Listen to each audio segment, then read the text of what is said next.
제네바 대학의 그 총장이었던 베자라고 하는 분이 계십니다. 저 동상 중에서 여러분이 보시기에 왼쪽 세 번째 분이 베자 어른이신데요. 베자 이분이 길을 가다가 돌부리에 채여서 넘어졌다고 합니다. 그때 그를 존경하고 따르던 사람이 함께 가다가 이렇게 물었습니다. 총장님, 지금 넘어진 것이 우연입니까? 아니면 필연입니까? 그랬더니 베자가 이렇게 대답합니다. 세상에 우연이란 없습니다. 오직 필연만 있을 뿐입니다. 자, 성도가 살아있음으로 만나는 모든 일에는 필연, 즉 하나님의 뜻이 있습니다. 생각해 보십시오. 우리가 하나님을 만난 것도, 이렇게 만나서 한마음교회를 이룬 것도 우리의 계획이나 우연이 아니라 하나님의 뜻이고 뭐였다고요? 필연이었다는 겁니다. 필연. 그리고 이 필연이요, 오늘 우리 권사님의 간증 속에서 나왔습니다만요, 이 필연이 어디로 연결이 돼요? 예, 사명으로 연결됩니다. 사명으로. 자, 나의 나된 것은 하나님의 은혜라고 고백한 바울은 이 필연적인 은혜가 복음, 즉 이방인의 사도를 향한 부르심이었다고 고백을 합니다. 그러므로 오늘 나를 나되게 하신 하나님의 이 필연 속에 하늘의 사명이 있음을 기억하고 복음과 하나님의 나를 위해서 살아야 합니다. 자, 오늘 본문을 통해서 하나님께서는 야곱과 라헬의 만남을 통해서 이 우연이 아닌 이 필연을 우리에게 말씀하십니다. 그리고 이 필연의 만남 속에서, 이 본문 속에서 발견하는 게 뭐냐면 야곱의 모습입니다. 어떤 모습이냐? 야곱의 달라진 모습을 주님께서 우리에게 보여주십니다. 자, 지난날 야곱, 그러니까 이 하란 땅에 도착하기 이전까지, 아니 그 베델에서 하나님을 만나기 이전까지 야곱은 어떤 모습이었어요? 착하고 소심하고, 늘 가정적이고, 뭐 이렇게 뭔가 이렇게 잘난 형 밑에서 주눅 들어 살아가는 어떤 그런 뉘앙스를 주는 그런 모습입니다. 근데 오늘 본문에서 만나는 그 야곱은 어떤 모습입니까? 라헬을 보자마자 오늘 본문에 보니까 뭐라 그래요? 이 야곱이 벌떡 일어서더니 이때 야곱의 나이가 몇 살이라고요? 77세입니다. 물론 한 200년 가까이 살던 시대이기 때문에 77세면 뭐 그다지 뭐 나이가 많다고 할 수는 없는 나이이긴 합니다만, 어쨌든 77세의 나이임에도 불구하고 혼자의 힘으로 우물의 입구를 막고 있는 돌을 굴러냅니다. 그러니까 이게 야곱이 원래 힘이 센 어르신인지 아니면 라헬을 보자 이 초인적인 어떤 힘이 나와서 그러신 건지는 모르겠지만, 최소한 장정이, 목자들이 두세 명은 달라붙어야지 밀어낼 수 있는 그 돌덩이를 이 야곱 이 어르신이 당신이 혼자 그냥 굴려서 내버려요. 그리고 마치 그 우물에 자기가 관리인이라 되는 것처럼 그렇게 행세를 하고 거기 지금 기다리고 있는 양들을 다 제끼고 라헬의 양을 먼저 물을 먹이게 합니다.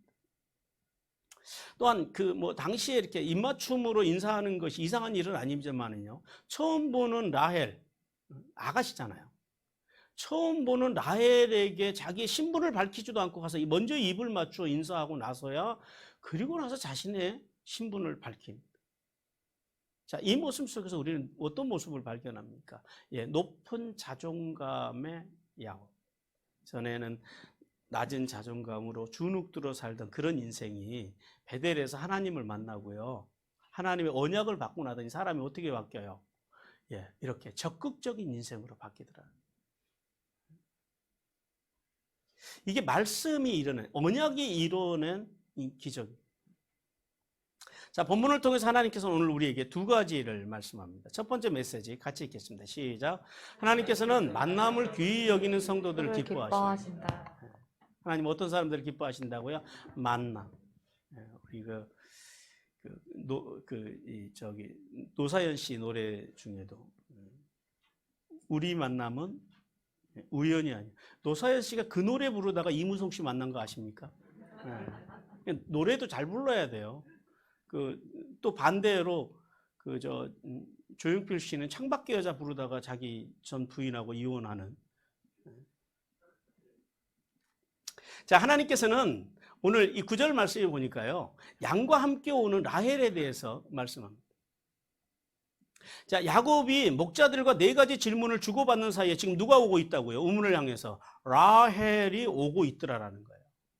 그런데 오늘 이 그 9절 말씀에서 주목해야 할 것은 뭐냐면은, 자, 야곱이 하란 땅에 도착해서 제일 먼저 만난 사람들이 누구예요?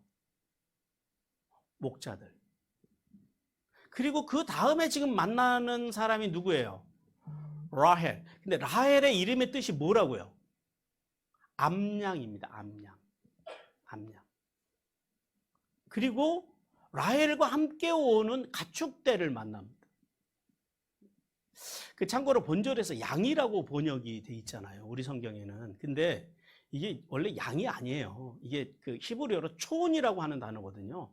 이 촌이라고 하는 단어가 뭐냐면 작은 가축들. 그러니까 원래 정확하게 직역을 하려면, 번역을 하려면 가축들 그러든지 아니면 양떼와 염소떼들 이렇게 이야기를 해야 돼요. 양떼와 염소떼들 이렇게 번역하는 게 맞다라는 거예요. 그러니까 우리 성경이 좀 이렇게 번역이 약해요. 자, 이 사실을 통해서 하나님께서는 이제 두 가지의 필연에 대해서 말씀합니다. 첫 번째 필연은 뭐냐면은 야곱이 하란 땅에서 만나게 될 이 가축들과의 사건에 대한 암시를 하나님께서 오늘 본문을 통해 줘요. 실제로요, 야곱이 하란 땅에서 몇 년을 머물러요? 20년을 머뭅니다. 그런데 그 중에 14년은 누구를 위해서요? 라헬을 위해서 뭘 해요? 가축들을 돌봅니다. 가축과 살아갑니다. 14년은. 그 다음에 나머지 6년은요, 예, 자기를 위해서, 자기의 품삯을 위해서 6년 동안 가축과 또 씨름을 합니다. 이 가축들을 좀 더 늘리기 위해서 야곱이 어쨌든 온갖 수단을 다 동원합니다. 뭐 불법적인 건 아니지만.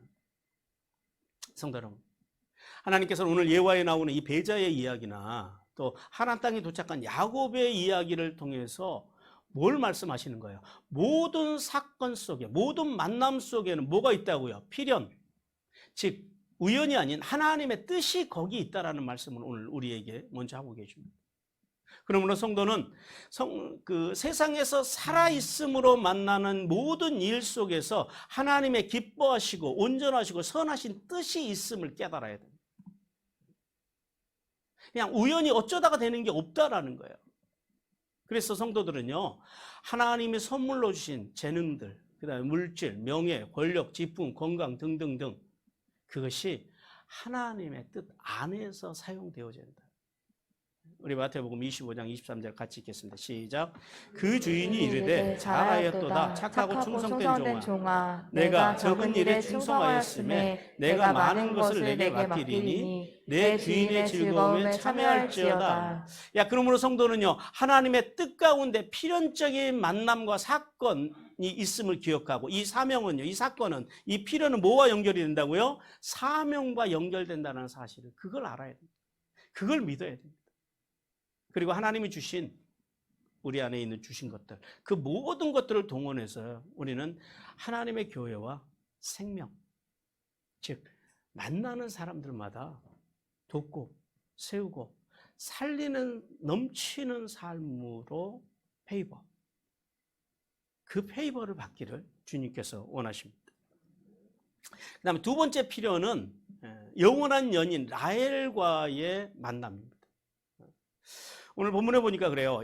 라헬이 양을 쳤으므로 그래, 쳤다라고 이야기합니다. 양을 쳤기 때문이라고 합니다. 근데 이 양을 치다라고 하는 말이 히브리어로 라아라고 하거든요. 라아. 이 무슨 뜻이냐면 풀을 뜯기다라는 말이에요. 그러니까 양을 치다라는 것은 양에게 풀을 뜯기다라는 말인데, 이게 풀을 뜯기다라는 단어만 있는 것, 뜻만 있는 것이 아니라 사귀다, 친구가 되다, 이런 의미가 있어요. 실제로 히브리어에서 친구라고 하는 명사가 뭐냐면 레에입니다. 레에. 그 라헬의 언니 이름이 누구예요? 레아입니다. 이 레아는, 레아의 뜻이 친구라는 뜻이에요. 친구, 동료 이런 뜻입니다. 그런데 레아는 여성 명사고 이 라아는 본동사입니다. 그런데 친구라고 하는 보통 명사는 레에예요. 어려우세요? 예. 왜 이렇게 설명을 하냐면 이게 중요하다라는 거예요. 이 속에, 왜냐하면 라헬이 양을 치다라는 말이 그냥 풀을 뜯겼다 이런 말이 아니라 우리가 지난주 살펴봤지만 라헬이 어떤 여인이었다고요? 굉장히 진취적이고 진보적인 여인이었다고요. 그리고 동시에요. 라헬은 굉장히 가슴이 따뜻한 여인이었어요. 생명을 사랑하는 여인이었다는 거예요. 왜냐하면 이걸 통해서 아는 거예요. 라헬이 양을 치는데 그냥 치는 것이 아니라 양의 가축들의 생명을 어떻게 해요? 어떻게 대했다고요? 누구처럼? 친구처럼 대했다. 친구처럼. 그러니까 우리가 친구란 어떤 사람들을 친구라고 하는 거예요? 히브리어로 보면은요. 나를 대신해서 양에게 먹이를 먹여줄 수 있는 사람. 내가 망했을 때 나에게 양식을 제공해 줄 수 있는 사람. 이 사람이 이런 사람들이 친구라고요. 히브리어가 주는 친구의 의미입니다. 그런 친구들이 있으십니까?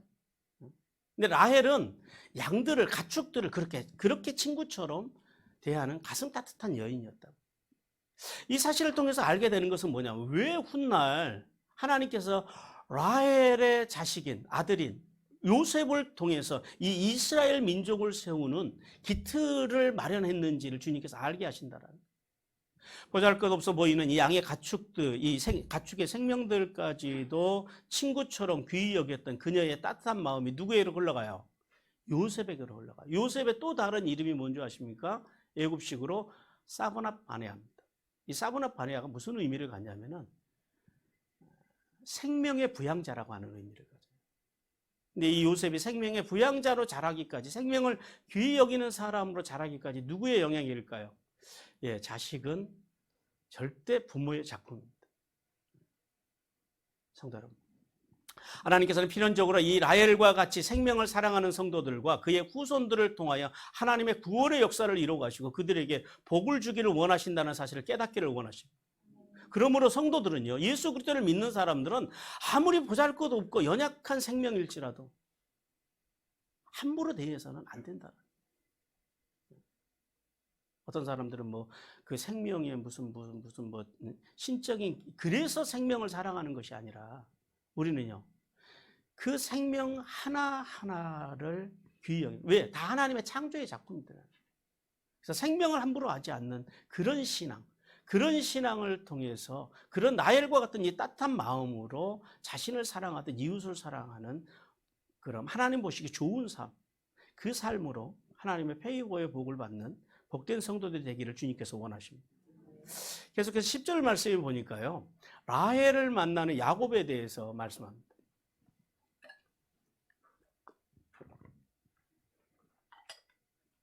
하나님께서는 야곱이 하란 땅에서 우물가에서 이제 라헬이 오는 것을 보고 가까이 그녀에게 나가서 그녀와 함께 온 양들을 위해서 장정 2-3명이 옮겨야 할 그 우물의 돌을 혼자서 오늘 본문에 보니까 옮기고, 그리고 다른 양들을 제쳐놓고 이 라헬의 양에게 먼저 물을 먹을 수 있도록 했다 그래요.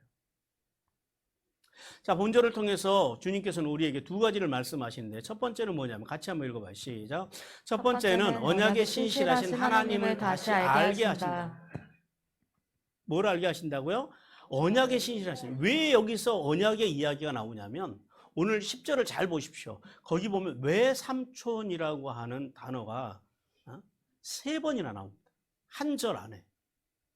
그러니까 아임, 임모, 아흐 이런 이제 히브리어로 이렇게 되는데, 이 직역하면 어머니 형제라는 말이에요.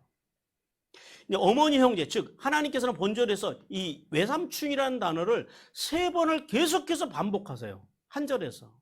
그러니까 뭔가 하나님께서 계속해서 반복하신다라는 것은요, 그게 중요하다, 중요하지 않다고요? 중요하다고요. 그러면은 하나님께서 외삼촌이라는 그 3번의 단어를 3번이나 반복하시면서 우리에게 중요하게 하시고 싶은 말씀이 뭘까요? 언약입니다. 지난날 그 베델에서 야곱에게 주셨던 언약을 성실하게 당신이 이루셨음을 말씀합니다. 우리 창세기 28장 15절 같이 읽습니다. 시작. 내가 너와 함께 있어 내가 어디로 가든지 너를 지키며 너를 이끌어 이 땅으로 돌아오게 할지라. 내가 내게 허락할 것을 다 이루기까지 너를 떠나지 아니하리라 하신지라. 네, 뭐라 그래요? 허락하신 것을 다 이루기까지 너를 떠나지 않겠다고 말씀하세요. 그런데 자, 부엘세바를 출발했을 때 야곱은 어떤 마음으로 출발했었어요? 두려움과 수치심으로 출발했어요. 실패한 인생, 도망자의 인생으로 출발했다. 그런 야곱이 어디에서요? 베델에서 누구를 만나요? 하나님을 만나서 그분에게서 뭘 들어요? 언약을 듣습니다. 언약을 받습니다. 하나님께서는 아무런 공로도 없고 형 속이고 아버지 속이고 맨날 사기만 치고 살던 인생을 하나님께서는 그 베델에서 만나 주십니다. 그러면서 뭐라고 하냐면 주님께서 네가 어디를 가든지 지키고 이끌고 떠나지 않겠다라고 하는 언약을 주십니다. 근데 비록 야곱이 그 좀 사기치는 인생이었지만 야곱의 관심이 어디 있었다고요? 우리 이걸 알아야 돼요. 야곱이 하나님의 나라에 아무런 공로도 없지만은 그의 관심이 어디 있었다고요? 예, 하나님 나라, 영적인 복에 관심이 있었다. 그러니까 하나님께서 야곱을 택하신 거는 그냥 택하신 것이 아니라 그런 중심을 보셨다라는 거예요. 비록 그가 덜 성숙해서 육신적으로 살아가는 인생이긴 하지만 육신적으로 형을 사랑하고 형을 속이고 아버지를 속이는 그런 오류를 범하지만은 그의 주된 관심이 어디 있었다고요? 하나님의 나라, 하나님의 것, 영적인 것, 여기에 관심이 있었다. 그러니까 우리도 가끔 가다가 이해가 안 되는 사람들 있어요. 아니 저 사람은 사는 게 뭐 별로 그렇게 그리스도인다와 보이지는 않는데 하나님께서 그런 인생, 그런 분들에게 이렇게 복을 주시는 경우가 있어요. 아니요, 그 내면에 들어가 보면은 분명히 하나님께서 복을 주실 만한 장점이 있으니까 주신다라는. 하나님께서 그래서 야곱을 택하신 거예요. 그리고 하나님께서 본절에서 그래서 외삼촌이라는 단어를 3번이나 반복하시면서 당신이 얼마나 신실하고 완벽하게 야곱의 길을 오늘 여기까지 인도해 주셨는지를 오늘 말씀해 주고 있다라는 거예요.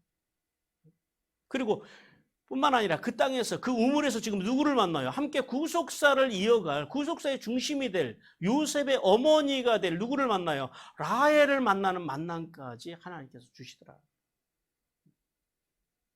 여러분 우리가 뭘 많이 하지 않아도요. 우리의 중심 마음이 정직하고 옳고 우리의 관심이 영적인 것에 하나님의 나라에 가지고 살아가면요. 하나님 단지 그것만 가져도 이렇게 야곱과 같이 복을 주신다는 사실을 깨닫기를 원합니다. 성도 여러분.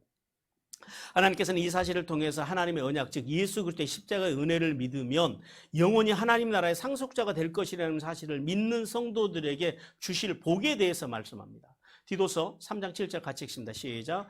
우리로 그의 은혜를 힘입어 의롭다 하심을 얻어 영생의 소망을 따라 상속자가 되게 하려 하심이라. 예, 주님께서 우리를 뭘로 세우기를 원하신다고요? 상속자. 어디의 상속자요? 하나님의 나라의 상속자를 세우기를 원하신다.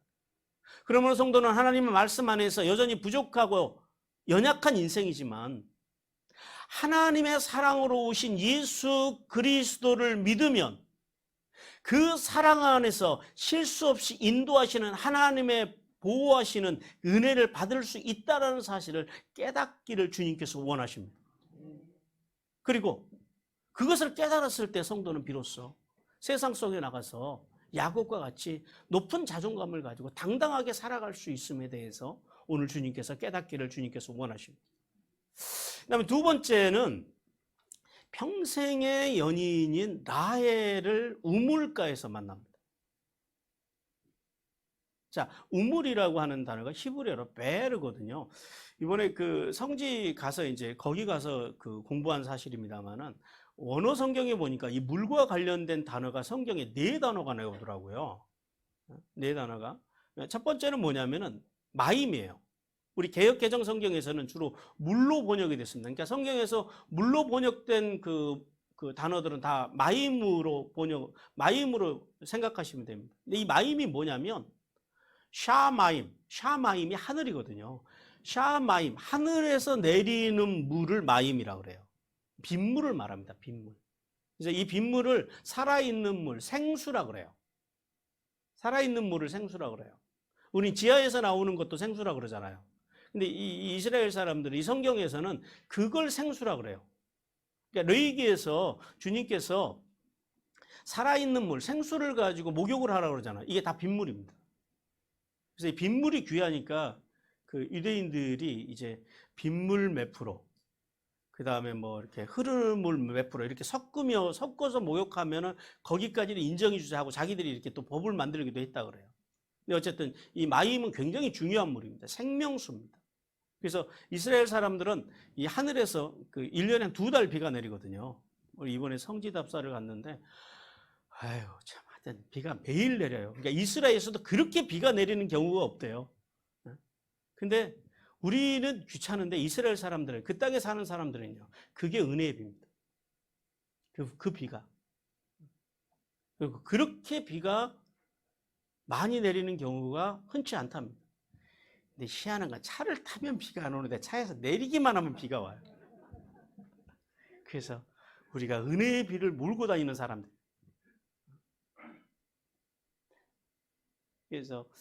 그래서 이 마임, 그래서 이 은혜의 물이라고 그래요. 은혜의 물.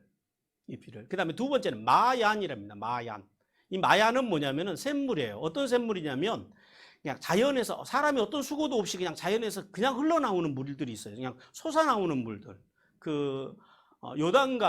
요단강의 발원지인 그 그 헬몬산 거기 갔더니 와 물이요 땅 속에서요 그냥 이렇게 퐁퐁퐁 솟아나오는 게 아니에요. 막 콸콸콸 쏟아져 나와요. 누가 이스라엘이 물이 없는 땅이라고 그랬어요. 물 엄청 많아요. 1년 내내 물이 그렇게 흘러나와요. 이제 그런 데가 그 헬몬산에 한 두 군데인가 세 군데가 있다 그래요.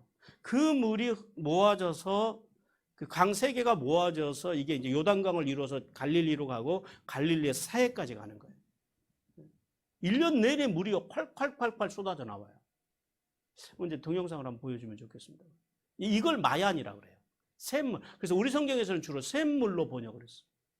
그 다음 세 번째는 베르예요. 베르라고 하는 것은 우물로 우리 성경에서는 이제 그 개역개정 성경에서 주로 번역을 했는데 베르라고 하는 게 뭐 아인, 이 눈을 아인이라고 그러거든요. 이 아인에서 유래된 단어인데 사람들이 우물을 파요. 근데 우물을 팠더니 거기서 뭐가 나와요? 물이 나와요. 이걸 베르라고 그래요. 이걸 우물이라고 그래요. 이걸 우물. 그 다음에 또 하나는 보루라고 하는 단어가 있더라고요. 보루는 뭐냐면은 주로 우리 성경에서는 웅동이라고 번역을 해놨는데요. 보루는 사람들이 판 후에 거기다가 이렇게 그 석회를 발라요. 그러니까 옛날 우리 어렸을 때 집집마다 이렇게 우물을 길러다가 놓는 그 수조가 있었잖아요. 목욕탕 같은 데도 있었고. 그러니까 물을 미리 받아놔서 이거를 보루라고 그래요. 그러니까 옛날에는 땅을 가정이나 그 어떤 공동체 건물 안에 땅을 판 다음에 거기다가 석회를 발라서 물이 못 빠져나가게 한 다음에 물을 갖다 부어요. 채워놔요. 그리고 사용하는 거. 이걸 보루라고 그러더라고요. 자, 오늘 성경에서 그 야곱과 라헬이 만난 곳은 베르입니다. 즉 사람이 수고해서 판 우물에서 만났다라는 거예요. 그래서 이 성경에서 이 우물이라고 하는 장소는 이 만남이라고 하는 그 모티브를 우리에게 곳곳에서 줍니다. 그 리브가가 이삭이 아내를 구하러 온 엘리에셀을 만난 곳이 어디예요? 우물이에요. 그다음에 그 십보라가 남편 모세를 만난 곳이 어디예요? 네, 우물이에요. 그래서 이 베르 우물은 하나님의 복의 상징이고 그다음에 생명의 공급의 장소이고 또한 만남의 복된 장소로 성경에서는 주로 기록을 합니다. 자, 야곱과 라헬이 자 보세요. 각자의 필요를 따라서 우물로 와요. 야곱은요. 그 여행에서 지친 목마름을 해결하기 위해서 우물로 나왔고요. 그다음에요. 라헬은요. 자기가 치고 있는 아버지의 양들을 먹이기 위해서 이제 우물로 나옵니다. 그런데 하나님께서는 거기에서요. 어떤 역사를 이루게 하셨다고요? 언약의 사람 야곱과 그다음에 생명의 사람 라헬의 필연적인 만남을 어디에서 만나게 하셨다고요? 그 복된 장소, 생명의 장소 그곳에서 만나게 하셨다고. 그리고 그 두 사람의 만남을 통해서 장차 누가 태어나요? 요셉이라고 하는 그 위대한 구속자를 위한 생명의 탄생의 복까지 예비하신 곳이 어디더라? 우물이라는 거예요. 그래서 하나님께서는요 우리에게 우물로 나오라고 말씀하십니다. 하나님께서는 오늘도 야곱과 같이 하나님의 언약을 붙들고 사는 성도, 그리고 라헬과 같이 따스한 마음으로 생명, 즉 돕고 세우고 살리는 삶을 살아가는 성도들에게 이 땅에서 필요해야 할 누려야 할 필연적인 복을 공급해 주시는데요. 어디서 공급해 주시냐면 우물에서 공급해 주시겠다는. 우리 열왕기상 8장 59절 같이 읽습니다. 시작. 여호와 앞에서 내가 간구한 이 말씀이 주야로 우리 하나님 여호와께 가까이 있게 하시고 또 주의 종의 일과 주의 백성 이스라엘의 일을 날마다 필요한 대로 돌아보사. 하나님께서는 우리의 필요를 채우기 위해서 우리를 어디로 부르신다고요? 예, 우물로, 풍성한 복이 있는 우물로 부르신다라는 거예요. 오늘 이 우물은 누구를 예표할까요? 예, 복음이신 예수 그리스도를 예표합니다. 생명의 근원이신 우리의 영원한 목마름을 해결해 주실 그 예수 그리스도께로 나아가면 우리의 모든 필요를 아시는 하나님께서 우리에게 풍성한 생명과 물질과 건강과 만남의 복을 주실 것이라는 사실을 믿으라고 주님께서 말씀하십니다. 사랑하는 성도 여러분, 성도의 모든 일과 만남 속에는요, 우연이 없습니다. 필연만이 존재합니다. 그리고 이 필연은 뭘로 연결이 된다고요? 예, 사명으로 연결되어진다는 사실을 깨닫기를 주님께서 원하십니다. 그러므로 성도가 필연, 즉 하나님의 뜻 안에서 어떤 일을 만나든지 무슨 일을 만나든지 인내하고 좋은 인격 신앙과 흔들리지 않는 소망으로 살아갈 때 구원의 영광의 복과 함께 하늘의 복과 땅의 복이 임한다는 사실을 깨닫기를 주님께서 우리에게 말씀하십니다.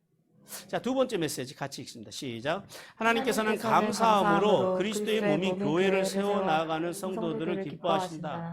자, 오늘 11절과 12절 상반절을 보니까요, 소리내어 울면서 라헬에게 자신의 신분을 밝히는 야곱에 대해서 말씀합니다. 하나님께서는 야곱이 양들에게 물을 다 마시게 한 다음에 이제 가서 야곱이 라헬에게 입을 맞추고 소리내어 울고 나서야 자신이 아버지 여동생의 아들, 즉 조카라는 사실, 라반의 조카라는 사실을 알렸다라고 말씀합니다. 근데 예나 지금이나 우리가 인사를 하려고 그러면 뭐부터 해요?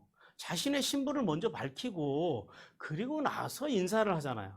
근데 오늘 여기 보니까요, 야곱은 뭐부터 시작해요?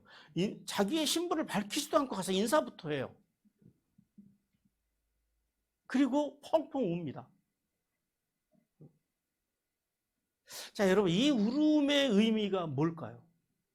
이 야곱의 울음, 어떤 의미를 가질까요? 크게는 두 가지 의미를 가질 거예요. 첫째는 감사합니다. 두 번째는 회한일 거예요. 그러나 이 울음의 참된 의미는, 그러나 주된 의미는 감사라는 거죠. 감사. 이 야곱의 이러한 그 행동, 너무 서둘러서 가서 인사부터 하고 울고 그리고 나서 자신을 밝히는 이 야곱의 일련의 이런 행동 속에서 그 어떤 안도감, 이제 무사히 목적지에까지 도착했다고 하는 하나님의 언약 속에서 감사함으로 맑고 밝고 가벼운 발걸음으로 잘 도착했다고 하는 안도감과 기쁨의 감사가 이 울음의 주된 감정이었을 거라는 거예요.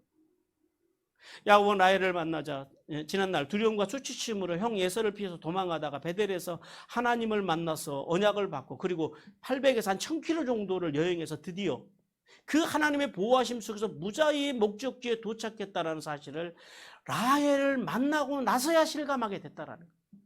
그것이 딱 실감되기 시작하자 그의 내면에 있던 하나님을 향한 감사의 눈물이 팡 하고 터졌다는 거예요. 성도 여러분, 하나님께서는 오늘도 야곱과 같이 감사의 눈물을 가진 성도들을 찾으십니다. 여러분 돌아보십시오. 우리 이 시대가, 우리나라가, 우리 민족이 5000년의 역사를 가졌다 그러잖아요. 단군 이래로 우리가 지금처럼 풍요로운 시기를 살아간 적이 있었습니까? 없었습니까? 없어요. 근데도 이 시대가, 이 시대를 살아가는 우리의 가장 큰 문제점 중에 하나가 뭐냐면 이 풍요로운 시대 속에서도 감사를 잃어버린 우리 민족을 향한 하나님의 아픈 마음이 있습니다. 오늘도 많은 사람들이요, 우리 민족이 이만큼 잘 먹고 잘 살게 잘된 이유로 우리 민족이 세계에서 IQ가 홍콩 다음으로 제일 높거든요. 105 평균, 홍콩이 106. 그러니까 홍콩은 도시국가니까 떼놓으면은 실질적인 나라라고 하는, 국가라고 하는 그 이름을 대입하면 우리나라 사람들이 머리가 제일 좋습니다. 그리고 근면성실합니다. 세계에서 가장 근면성실하다고 하는 유대인들을 게으름뱅이로 만드는 민족이 우리 민족이에요. 유럽 사람들이, 한국 사람들이 그 이렇게 관광을 오면은 기겁을 한대요. 새벽부터 일어나서 전투적으로 여행을 하는 민족은 저 한국 사람들밖에 없답니다. 이번 성지 가서도 새벽 5시면 일어나요. 5시 반이면 일어나요. 틀린 말은 아니죠. 그러나 우리가 한 가지 알아야 되는 게 있어요. 단군 이래로 우리 민족은 항상 머리가 좋았습니다. 지금만 좋은 게 아니에요. 그리고 단군 이래로 우리 민족은요 항상 근면성실했어요. 예를 들어서 국가에 전쟁이 일어나 보세요. 누가 전쟁해요? 지도층들은요 다 도망가 버려요. 지도자들은. 그리고 나라를 지키는 사람들은 누구예요? 다 가난하고 헐벗은 백성들이 일어나서 나라를 지켜요. 그리고 끝나고 나면 농공행상은 또 뭐 지들끼리 해요. 하여튼 이게 웃기는 구조예요. 지금도 마찬가지예요. 우리나라가 이만큼 잘 맞고 잘 사는 데는요. 그 청계천 그 창문도 없는 환풍기도 없는 공장에서 땀 흘리고 그 말도 안 되는 임금을 받아가면서 일했던, 그리고 독일로 또 뭐 저쪽 그 중동으로 일했던 이 땅의 젊은 노동자들의 수고로 우리 민족이 잘 살았지, 무슨 어떤 사람 때문에 잘 살아, 지금 말도 안 되는 소리를 우리는 해요. 그 젊은 사람들의, 젊은 처녀들의, 그리고 그 젊은 청년들의 그 희생, 헌신, 그것을 바탕으로 우리나라가 근대화를 이뤘고 여기까지 왔지. 어떻게 어떤 한 사람 때문에 나라가 이만큼 왔다라고 말하는, 그건 말이 안 됩니다. 우리 민족은요, 예나 지금이나 늘 그래 왔다라는 거예요. 근데 옛날에도 그랬는데 늘 가난했어요, 우리 민족. 근데 여러분 잘 보십시오. 우리 민족이 언제부터 잘 살기 시작했는지. 우리 민족이 의식이 깨어난 그 민족, 우리 국민들이 의식이 뭐 한글 때문에 잘 살게. 한글은 500년, 400년 전에도 있었어요. 500년 전에도. 우리 민족이 이만큼 살게 된 것은 국민들의 의식이 깨어나면서, 그 의식을 누가 깨웠어요? 불교도, 유교도 깨우지 못한 의식, 국민들의 의식을 어떤 종교가 깨웠냐면 바로 기독교가 들어오면서 국민들의 의식이 깨어나고, 국민들이 의식이 깨어나자 그 머리 좋고 근면 성실한 국민들이요, 오늘날 이 나라를 이루었다라는 거예요. 그것이 우리나라가 잘 살게 된 원동력입니다. 근데요, 누구도 거기에 대해서는 감사하지 않아요.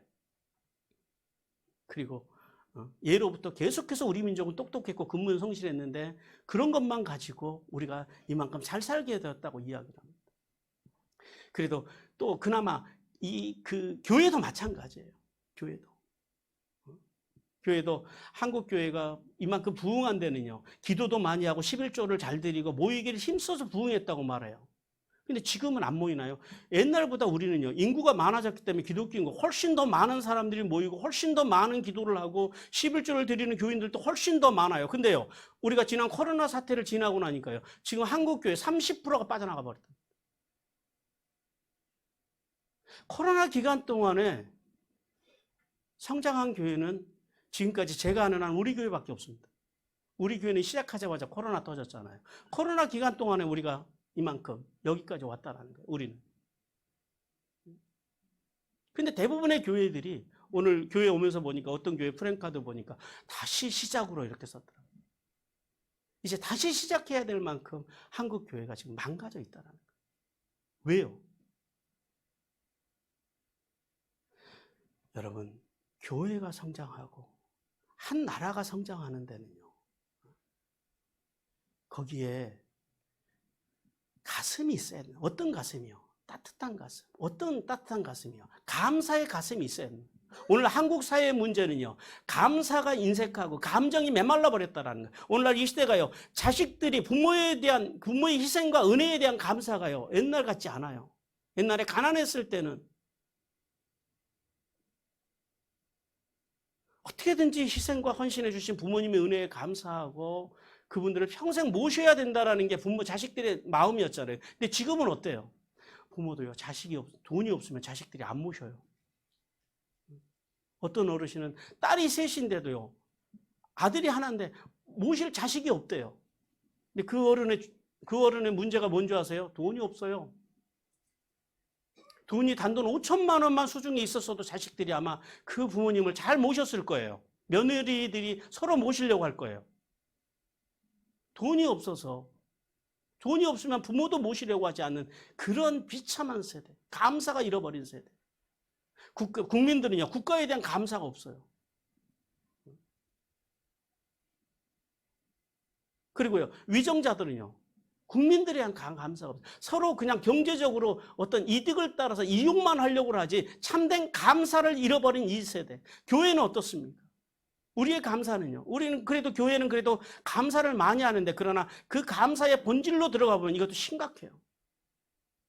하나님의 구원의 은혜에 대한 감사가 있는 것이 아니라 어떤 감사들이에요? 온통 교회의 감사들도요, 물질로 인해서 감사하고, 자식으로 인해 감사하고, 출세로 인해 감사하고, 모든 감사의 제목들이 그 안으로 들어가면 다 기복적이더라라는 거예요. 오염된 감사, 변질된 감사. 로마서 5장 2절 같이 읽겠습니다. 시작. 또한 그로 말미암아 우리가 믿음으로 서 있는 이 은혜에 들어감을 얻었으니 하나님의 영광을 바라고 즐거워하느니라.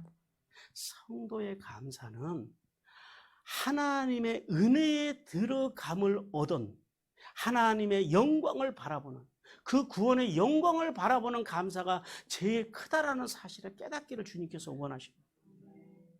우리가 이 감사를 회복해야 돼요. 그러므로 예수 그리스도를 믿어 구원받는 성도들은요, 유한한 세상에서 어떤 것보다 영원한 하나님의 나라에서 받을 구원의 복이 가장 크고 중요하다는 사실을 깨달아야 돼요. 왜냐하면 우리가 이 땅에서 추구하는 만몬이즘, 세속적인 번영, 기복주의는요, 100년도 못 살 건데요, 다 놓고 가야 된다는 거예요. 그것이 우리의 영혼을 책임져 주지 않는다는 거예요. 여러분, 결국 우리가 왜 교회에 나와서 이렇게 예배를 드립니까? 내 영혼이 은총 입어 중한 죄짐 벗고 어떻게 하자라는 거예요. 그 다음에는 이 세상을 떠나서 영원한 하나님의 나라에 들어가는 게 우리 인생의 목표 아닙니까? 이 땅에서 잘 먹고 잘 사는 게 신앙생활하는 목표라면 여러분, 제 생각에 여러분 굳이 교회 나오실 필요 없어요. 교회 안 나와도요, 충분히 잘 먹고 잘 살 수 있는 길이 세상에 얼마든지 많습니다. 다른 종교에도 있고요. 우리가 신앙생활을 하는 목적, 오늘 우리가 이렇게 나와서 주님 앞에 나와서 기도하고 예배하는 목적, 그것은 이 땅이 아니라 뭐 하자라는 거예요? 하늘의 복을 받자라는 거예요. 하늘의 복이 뭐라고요? 하나님의 나라에 이르는 복. 그리고 하나님의 나라에 이를 때까지 우리가 이 땅에서 마음과 생각을 잘 관리하고 하나님의 나라에까지, 이렇게 야곱이 무사하게 하란에 안착한 것처럼 이 거친 광야 같은 인생 속에서 우리가 변질되지 않고 오염되지 않고 순수한 예수 그리스도의 말씀과 말씀의 정신으로 마지막까지 우리가 신앙의 정절을 잘 지켜서, 순수함을 잘 지켜서 하나님 앞에까지 무사히 안착하는 것, 이게 진짜 복이라는 사실을 깨닫기를 주님께서 원하십니다. 이 땅에서 복은요, 그냥 이 땅에서 뿐이니까 뭐 그것도 필요해요. 안 필요하다라는 게 아니고요. 그래서 우리는요, 신앙인들은 만몬이즘과 세속적인 번영과 기복주의에서 속히 벗어나야 됩니다. 그리고 구원의 소망. 제가 카이로에 가서 만났던 그 콥틱 교인들처럼, 그 카이로 쓰레기 더미에서 살아가던 그 교인들, 신앙의 자유를 위해서 그 나일강의 신선한 물을 거절하고 그 쓰레기 더미에서 살아가는 그 교인들처럼 구원의 소망 때문에, 구원의 소망이 가장 크다라는 사실을 믿고 살아가는 성도들이 되기를 주님께서 원하십니다. 그리고 12절 하반절과 14절을 통해서 야곱을 반갑게 맞아주는 라반에 대해서 말씀합니다. 하나님께서는 야곱의 말을 들은 라헬이 아버지 라반에게 달려갔다 그래요.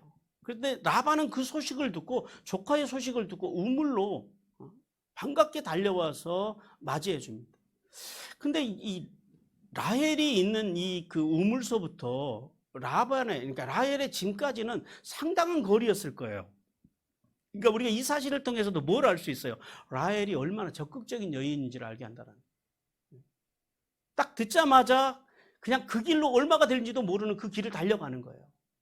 그리고 가서 아버지에게 소식을 전합니다. 그랬더니 라반은요, 더 기가 막혀요. 어른이시잖아요.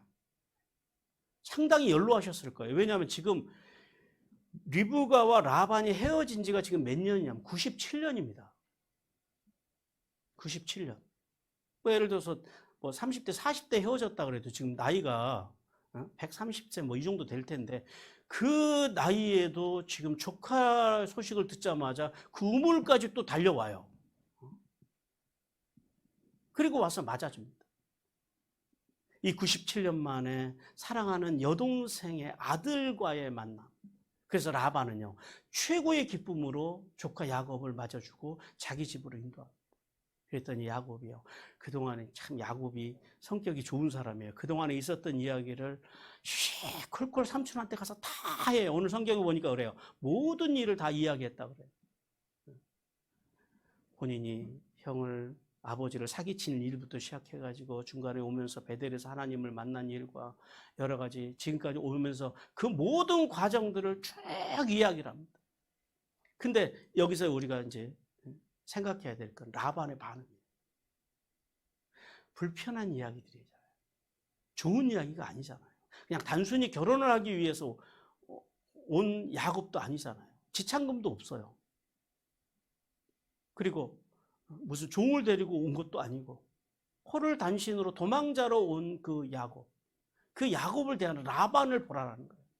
그 모든 사연을 듣고도요, 라반은 어떤 문제도 삼지 않아요.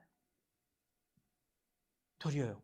오늘 본문에 보니까 그래요. 야곱이 조금의 불편함도 느끼지 못하도록 온 애정을 다해서 환대하면서 우리가 오늘 성경에 보니까 그래요. 한 달간이나 충분히 여독을 풀 수 있도록 야곱을 배려해 주는 삼촌 라반을 오늘 성경 속에서 만납니다.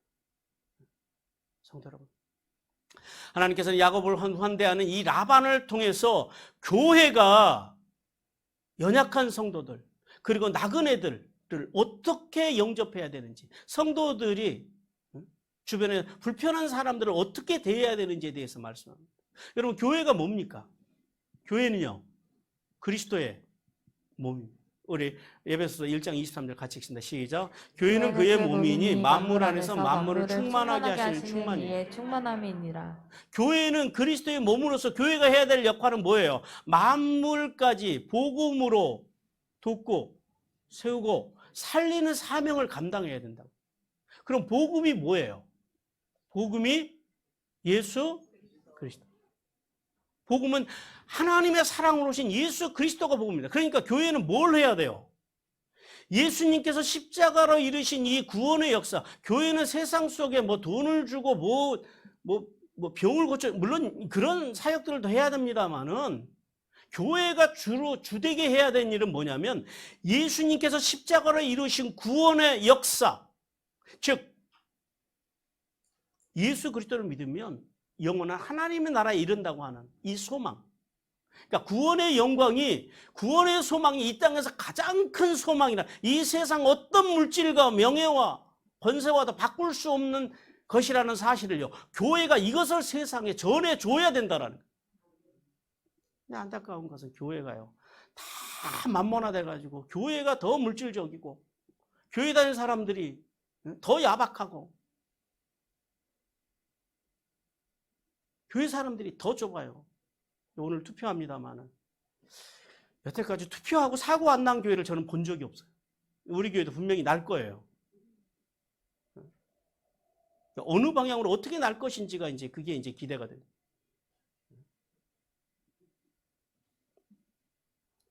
왜요? 형이 하학적인 신앙, 이 땅의 것, 뭐가 되냐 안 되냐, 이런 데만 온통 신앙이 다 거기에만 멈춰 있다라는 거. 지금 오늘 한국 교회 모습, 우리의 신앙이요, 형이 상학적인 신앙, 하늘의 것을 구하는 신앙으로 가야 돼요.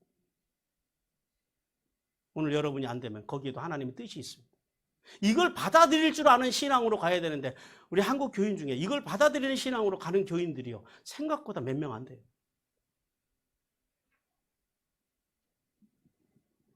성도 여러분, 교회는 이것을 세상에 보여줘야 된다라는 이거를. 구원의 소망이 제일 크다라는 사실을 보여줘야 된다라는 거예요.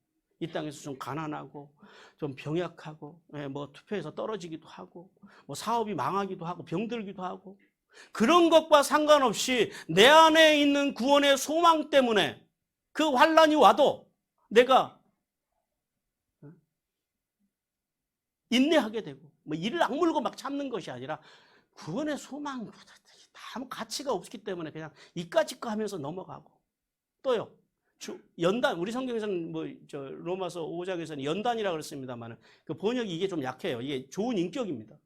좋은 인격으로 그런 것들을 감당하고 또 소망이 흔들리지 않고 이런 신앙으로 가야 되는 것이 교회와 성도들의 모습이어야 된다는. 그래서 교회는요 이걸 만물에게까지 흘려요.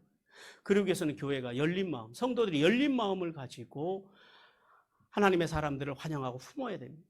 하나님께서는 야고보서를 통해서 이렇게 말씀합니다. 야고보서 2장 2절 같이 읽겠습니다. 시작. 내 형제들아 영광의 주 곧 우리 주 예수 그리스도에 대한 믿음을 너희가 가졌으니 사람을 차별하여 대하지 말라. 예, 하나님께서는 교회가 사람을 차별하는 것을 하나님은요 극도로 싫어하십니다. 그냥 싫어하시는 정도가 아니라 하나님께서는 아주 그러한 사람들을 증오하십니다. 금가락지를 끼고 아름다운 옷을 입은 사람과 남루한 옷을 입은 가난한 사람들을 차별하는 것. 성경에서는 뭐라는 줄 아세요? 그런 사람들은요 하나님의 나라를 상속하지 못한다 그래요. 여러분 주여 주여 한다고 해서 다 천국 가는 거 아니라니까요. 그러므로 성도는요 오늘 여기 라반처럼 사기를 치고 도망온 야곱일지라도 자신의 친족임을 알고 최고의 환대를 하듯이요. 성도는요 교회는요 어떤 사람이 세상에서 어떤 삶을 살았던 슈브 회개하고 돌아오면 그런 사람들을 절대 차별하면 된다 안 된다? 안 된다. 그것이 교회이고 그것이 예수 그리스도를 따르는 사람들이어야 된다는 사실을 오늘 이 라반이 야곱을 환대하는 것을 통해서 우리에게 말씀하고 있습니다. 우리의 성도들은요 더 나아가서 적극적으로 삶에 내가 가진 영향력을 가지고 내 삶의 영향력권 안에 들어온 사람들을요 하나님의 사랑으로 최선을 다해서 환대하고 그들에게요 내 안에 있는 말씀과 말씀의 정신을 전달해 주어서 그들로 하여금 함께 지체가 되고 함께 상속자가 되고 그 영광을 누리게 하는 그 귀한 하나님의 사람들로 세워지기를 주님께서 원하십니다. 사랑하는 성도 여러분, 하나님께서는 야곱과 같이 여기까지 지내온 것이 하나님의 은혜임을 알고 감사로 사는 성도와 라반과 같이 어떤 사람일지라도 차별하지 않고 사랑으로 대하는 성도들에게 하늘의 복과 땅의 복을 충만하게 주실 것임을 믿기를 간절히 원하십니다.